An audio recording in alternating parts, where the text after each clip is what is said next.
ថ្ងៃនេះខ្ញុំនឹងនាំអ្នកទាំងអស់គ្នាទៅធ្វើដំណើរជាមួយនឹងបុរសជនជាតិអង់គ្លេសម្នាក់ដែលនឹងបំបីកំណត់ត្រាពិភពលោកក្នុងការដើរថ្មើរជើងជុំវិញផែនដីដែលមានចម្ងាយប្រហែលជា58,000 គីឡូម៉ែត្រដូចនេះតើគាត់បានឆ្លងកាត់រឿងរ៉ាវឬក៏ឧបសគ្គអ្វីខ្លះនៅតាមផ្លូវនៅក្នុងចម្ងាយដ៏ឆ្ងាយបែបនេះ Kyle Bushby គាត់ជាអតីតកងទ័ពឆ័ត្រយោអង់គ្លេសបានចាប់ផ្ដើម challenge មួយក្នុងការធ្វើដំណើរដោយការថ្មើរជើងសុទ្ធសាធដែលបានចាប់ផ្ដើមធ្វើដំណើរពីប្រទេសឈីលីនៅក្នុងឆ្នាំ1998ដែលជាប្រទេសស្ថិតនៅទ្វីបអាមេរិកខាងត្បូងជាប់ជាមួយនឹងមហាសមុទ្រប៉ាស៊ីហ្វិកដែលមើលទៅមានរូបរាងដូចជាត្រីឆ្លូញរហូតដល់ចក្រភពអង់គ្លេសឆ្លងកាត់29ប្រទេសនិងទ្វីបចំនួន4ច្បាប់ការធ្វើដំណើររបស់គាត់គឺមិនប្រើប្រាស់គ្រប់មធ្យោបាយដឹកជញ្ជូនទាំងអស់អត់មានជិះយន្តហោះអត់មានជិះឡានអត់មានជិះសេះឬក៏ជិះទូកជាដើមនៅពេលនេះគាត់កំពុងដើរនៅលើផ្លូវដោយមិនទាន់បញ្ចប់បេសកកម្មនៅឡើយចម្ងាយនេះឆ្ងាយជាងທາງជើងដើរទៅចម្លងធរទៅទៀតហើយបើយើងគិតជាស្បែកជើងមិនដឹងជាអស់ប៉ុន្មានគូនោះទេ Kyle បានធ្វើដំណើរអស់រយៈពេល3ឆ្នាំដោយបានឆ្លងកាត់ប្រទេសប៉េរូអេក្វាដ័រនិងកូឡុំប៊ី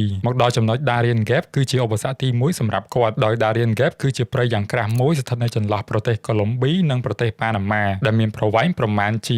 320 គីឡូម៉ែត្រនិងពុំមានផ្លូវសម្រាប់ដើរឆ្លងកាត់ត្រឹមត្រូវនោះទេនៅក្នុងព្រៃសម្បូរទៅដោយសត្វសាហាវនិងសត្វអាសិរពិសដូចជាសត្វពស់ក្រពើនិងខ្លាជាដើមតែអ្វីដែលគ្រោះថ្នាក់ជាងសត្វទាំងអស់នោះគឺក្រុមប្រដាប់អាវុធអ្នករត់ពន្ធគ្រឿងញៀនឬក៏ក្រុមចោរប្លន់ជាដើមទោះបីជាការឆ្លងព្រៃនេះគ្រោះថ្នាក់ក៏ពិតមែនតែសម្រស់ធម្មជាតិនៅក្នុងព្រៃនោះគឺមិនធម្មតាឡើយដែលមានដូចជាព្រៃព្រឹក្សាយ៉ាងខៀវស្រងាត់ភ្នំទន្លេស្ទឹងបឹងបួមច្ឆាជាតិបាសាបក្សីសត្វព្រៃជាច្រើនបែបច្រើនយ៉ាងរួមទាំងសត្វកម្រជាច្រើនផ្សេងទៀតដោយអង្គការ UNESCO បានដាក់ព្រៃនេះចូលទៅក្នុងបញ្ជីបេតិកភណ្ឌពិភពលោកទីសាស្ត្រក្នុងការឆ្លងកាត់ព្រៃមួយនេះគឺងាយស្រួលនោះទេគាត់យកដបទឹកសុទ្ធដែលអត់មានទឹកបិទគម្របដបទឹកហើយចងដបទឹកសុទ្ធទាំងអស់នេះជាប់ជាមួយនឹងខ្លួនរបស់គាត់ហើយបណ្តែតខ្លួនទៅតាមទន្លេគ្រាន់តែពិបាកត្រង់ថាបើគាត់ចង់ឡើងគោកវិញក្រពើដែលកំពុងហាលថ្ងៃនៅក្បែរច្រាំងទន្លេច្បាស់ជាពួកវាមើលមុខគាត់ជាមិនខានឆ្នាំ2001គាត់បានដើរឆ្លងកាត់ព្រៃដ៏សែនក្រាស់នេះបានសម្រេចទោះបីជាKyleជាមនុស្សដែលអស្ចារ្យដែលដើរតាំងពីប្រទេសឈីលីមកហើយឆ្លងកាត់ប្រទេសជាច្រើននិងឧបសគ្គគ្រប់សពនៅក្នុងព្រៃ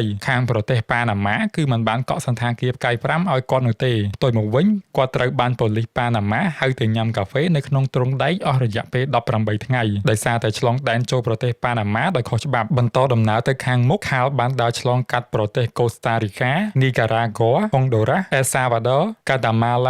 ាមិចស៊ិកសហរដ្ឋអាមេរិកនិងប្រទេសកាណាដាមកដល់ច្រកសមុទ្រ Bering គឺជាឧបសគ្គទី2សម្រាប់Kyleដែលជាព្រំដែនបែងចែកទ្វីបអាមេរិកខាងជើងនិងទ្វីបអាស៊ីដែលមានប្រវែងប្រហែលជា90 គីឡូម៉ែត្រឆ្នាំ2006Kyleនិងមិត្តភ័ក្តិរបស់គាត់ម្នាក់ឈ្មោះ Dimitri បានរួមដំណើរឆ្លងច្រកសមុទ្រ Bering នេះដើម្បីងាយស្រួលមើលថែKyleក្នុងករណីKyleកើតផ្ដាសាយជាដើមKyleនិងមិត្តភ័ក្តិរបស់គាត់បានដើរលើដុំទឹកកកនៅលើសមុទ្រនេះដោយបញ្ហាត្រង់ថាទឹកកកនៅសមុទ្រនេះនៅត្រង់កន្លែងខ្លះវាស្ដើងឬទឹកកកវាអណ្ដែតទៅតាមរលកសមុទ្រជាដើមហេតុនេះKyleត្រូវដើរផងហែទឹកផងវាផងនិងជិះស្គីផងKyleបានធ្វើដំណើរសរុបអស់ជាង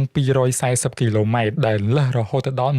150គីឡូម៉ែត្រនៅច្រកសមុទ្រនេះដោយសារតែស្ថានភាពទឹកកករសាត់ទៅតាមរលករបស់សមុទ្រធ្វើឲ្យគាត់ត្រូវវាងផ្លូវជាច្រើនដងឆ្លងមកដល់ប្រទេសរុស្ស៊ីតាមសមុទ្រ Bering អាជ្ញាធររុស្ស៊ីក៏បានចាប់ខ្លួនKyleភ្លាមដោយសារតែល្មើសច្បាប់អន្តោប្រវេសន៍និងបានឆ្លងកាត់តំបន់ហាមឃាត់របស់រុស្ស៊ីKyleត្រូវបានអាជ្ញាធររុស្ស៊ីបណ្តេញចេញពីប្រទេសរុស្ស៊ីនិងបានហាមឃាត់មិនឲ្យចូលប្រទេសរុស្ស៊ីរយៈពេល5ឆ្នាំឆ្នាំ2008វិបត្តិសេដ្ឋកិច្ចពិភពលោកបានធ្វើឲ្យKyleបាត់បង់ម្ចាស់ឧបត្ថម្ភសាច់ប្រាក់ក្នុងការទ្រទ្រង់ការធ្វើដំណើរនេះវិបត្តិទាំងពីរនេះធ្វើឲ្យKyleបាក់ទឹកចិត្តមិនស្ទើរនោះទេតែជាយ៉ាងណាឆ្នាំ2010គាត់ក៏បានរកបានអ្នកឧបត្ថម្ភថ្មីនិងឆ្នាំ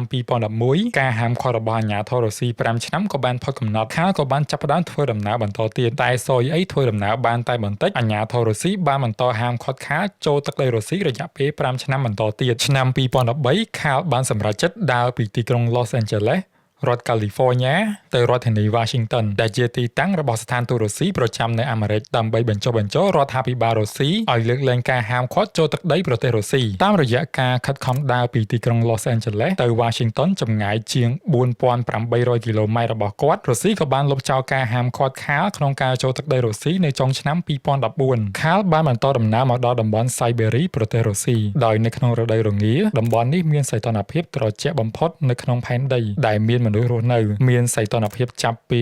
-30 អង្សាសេទៅដល់-50 អង្សាសេសីតុណ្ហភាពបែបនេះប្រើទូរស័ព្ទក៏មិនកើតបញ្ឆេះឡានក៏អត់ឆេះនិយាយទៅវេទនាហ្មងហើយអាចគ្រោះថ្នាក់ទៅដល់អាយុជីវិតបាន ប្រសិនបើនៅក្រៅផ្ទះលើសពី1ម៉ោងដោយចាប់ផ្ដើមចេញអាការៈរលាកចុងដៃចេញពណ៌ស្វាយទោះបីជាយើងពាក់របស់ការពារឬខោអាវ20ជាន់ក៏ដោយការឆ្លងកាត់ប្រទេសរុស្ស៊ីជារឿងមួយដែលលំបាកសម្រាប់គាត់ខាលបានចំណាយពេលអស់11ឆ្នាំដោយសារតែបញ្ហារឿងទឹកដីការឆ្លងដែនផងនិងអាកាសធាតុដ៏ត្រជាក់នេះផងរួមទាំងការធ្វើដំណើរឆ្លងកាត់តំបន់សៃបេរីប្រទេសរុស្ស៊ីដែលមានចម្ងាយប្រហែលជា 10000 គីឡូម៉ែត្រឆ្នាំ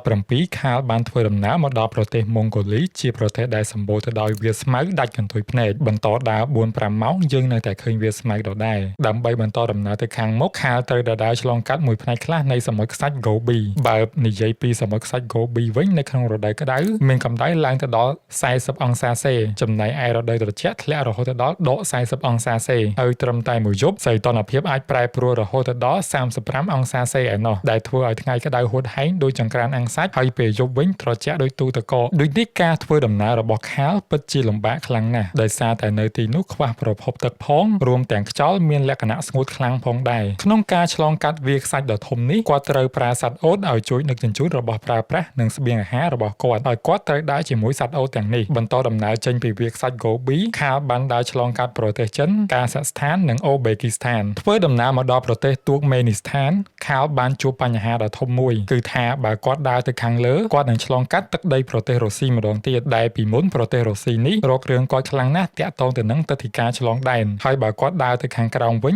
គាត់នឹងត្រូវឆ្លងកាត់ប្រទេសអេរ៉ង់ដែលប្រទេសនេះមិនស្វាគមន៍ជនជាតិអង់គ្លេសប៉ុន្មាននោះទេដោយសារតែជម្រើសទាំងពីរសុទ្ធតែលំបាកនៅក្នុងខែសីហាឆ្នាំ2024គាត់ក៏សម្រេចចិត្តហែកទឹកសមុទ្រកាស្ពីនពីប្រទេសទូកមេនីស្ថានទៅប្រទេសអាហ្សេបៃសង់ដែលមានចម្ងាយ